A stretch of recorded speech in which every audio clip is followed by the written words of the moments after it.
For the most part, all drivers who are currently required to keep records of duty status will need to move from paper logs to ELDs to comply with the mandate. The rule does list some exemptions, though.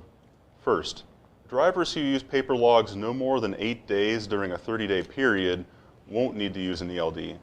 This could come into play if you have short-haul drivers who only occasionally exceed the 100 or 150 air-mile radius or a 12-hour day.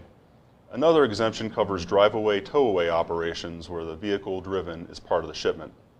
And there's also an exemption for drivers of trucks manufactured before model year 2000.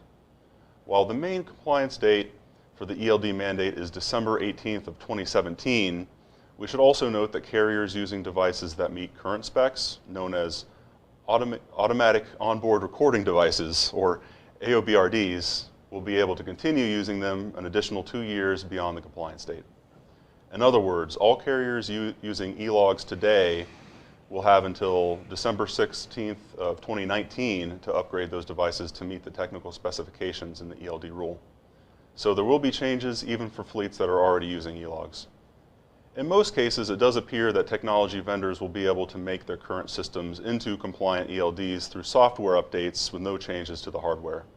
However, older systems that can't produce a graphical display of driver's duty status changes will probably require a hardware change by 2019.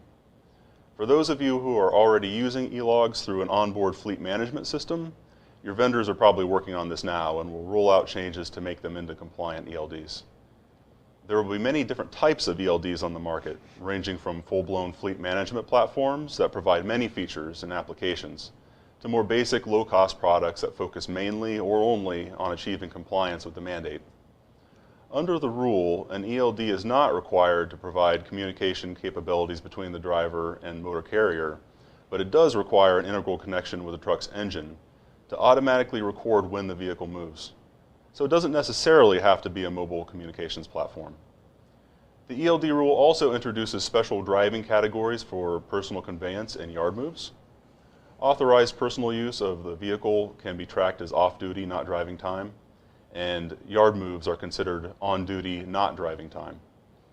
The driver will have to indicate the beginning and end of a yard move or personal use. During roadside inspections, ELDs will need to use one of two data transfer options: a telematics transfer method that uses web services or email to send the data file, or a local transfer method using Bluetooth or USB. Compliant ELDs will also need to provide one of two backup options for data transfer.